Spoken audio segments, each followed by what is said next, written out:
Hey, what up? This is Brandon Bowlin here. I'm not in the studio. I'm still here at Blackout Central. It's going on the 7th day now that we've been without power here in our neck of the woods. After the vicious windstorm, of which I've posted some pictures up for y'all. Oh, excuse me.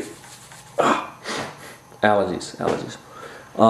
When the winds kicked up. Actually, I'm sitting here in the living room of the pad.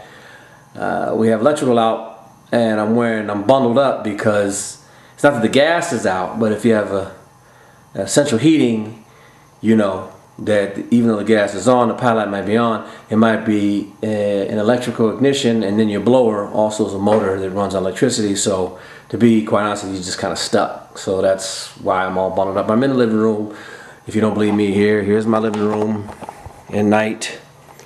See, okay, so we got some things. Let's see. This is my favorite pictures. This is Foxy Brown with Pam Grier and Isaac Hayes. Truck Turner. There it is. Boom, boom, boom, boom. That's a movie poster. This here is, let's see, this is another double feature. Coffee and the Mac. That's Pam Grier again. My boy Max Julian. So this is another one, another joint. And then here is Bruce Lee. Boom, Enter the Dragon. Boom, so these are my little, when you walk in, you see the little joints, you know. It's a sunken living room. Over here, you know, hallway, got the Great Day in Harlem.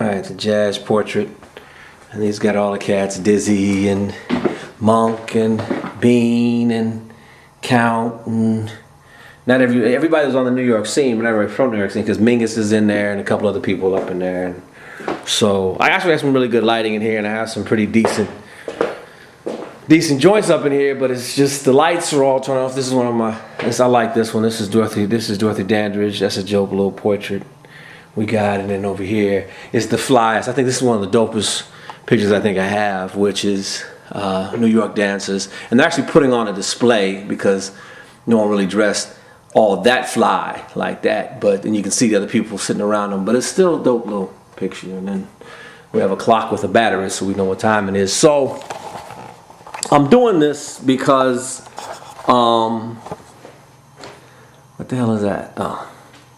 I'm doing this because I promised a bunch of vlogs about Occupy LA, and we have a lot of information. We have a lot of stuff that goes down, a lot of stuff that happened.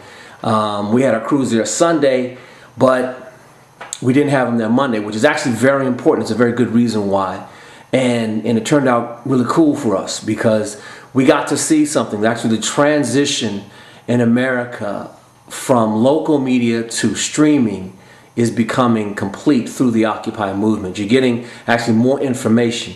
Local media, I think, is losing. I really do. In LA, they actually corralled them with an embedding system through a lottery.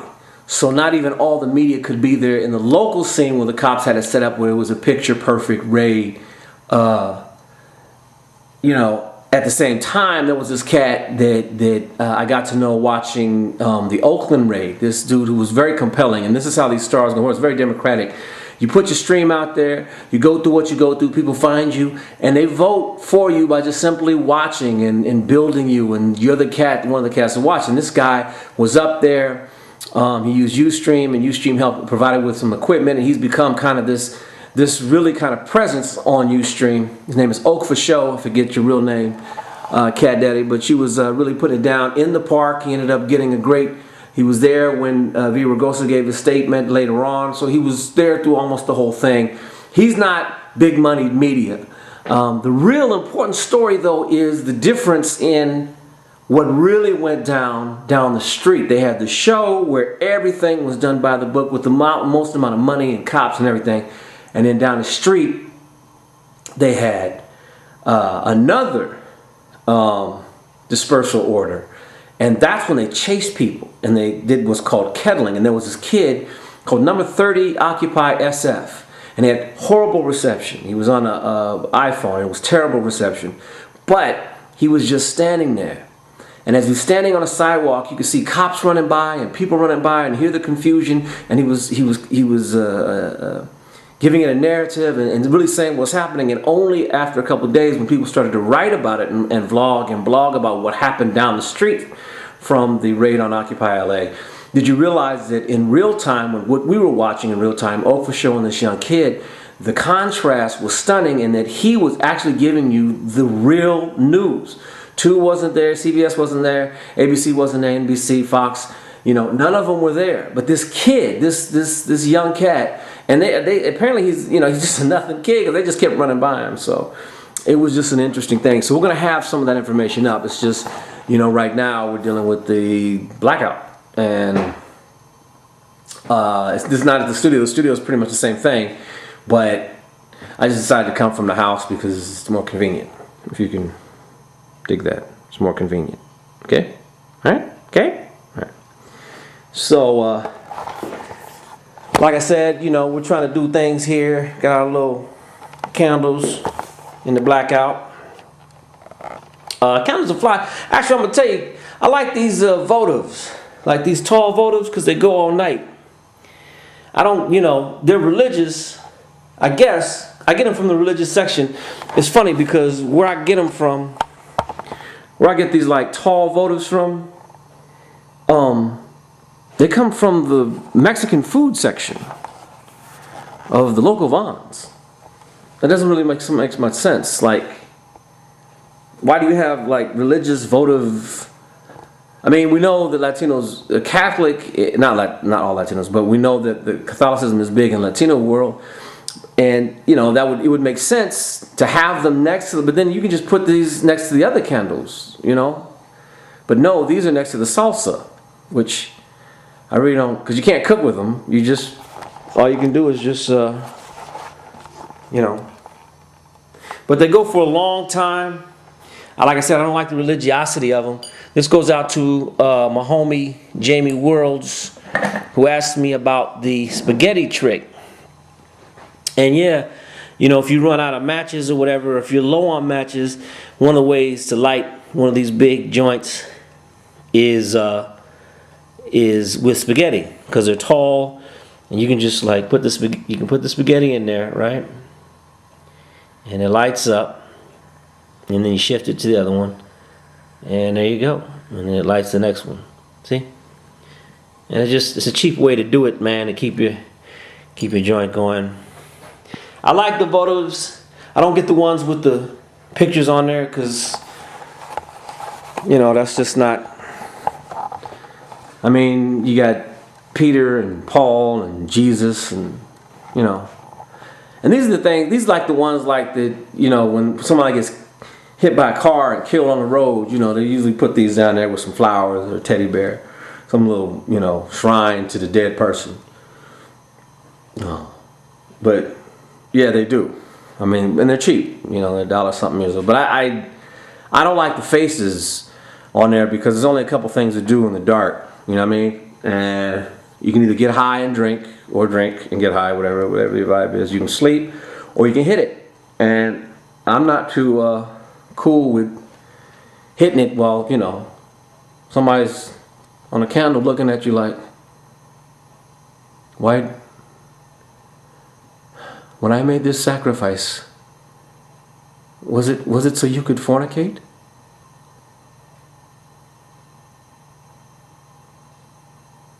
Anyway, I'm just not cool with that. So anyway, we got a lot of footage. We got the bail that they hit with them. We got one of the first kids that were released. Why was he released? Because he didn't have the money, and he's not one of the big timers.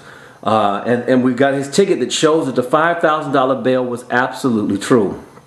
We got some of the last days of the Occupy on film. We got actually the day after, which raised some really big questions about how the movement has to evolve or it's going to get shut down.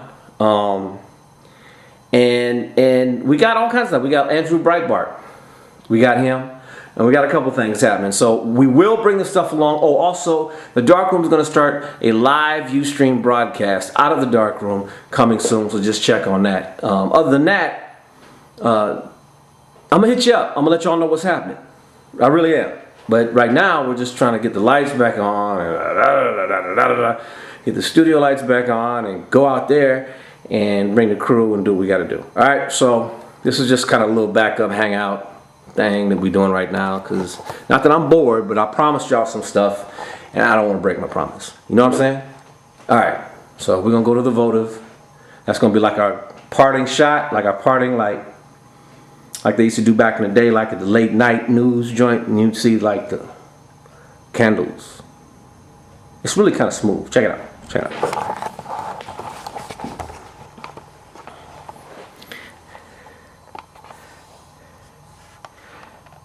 Now picture like some mood music playing, something from Starbucks. Okay, wait a minute, hold on. There we go. That's better. All right, later.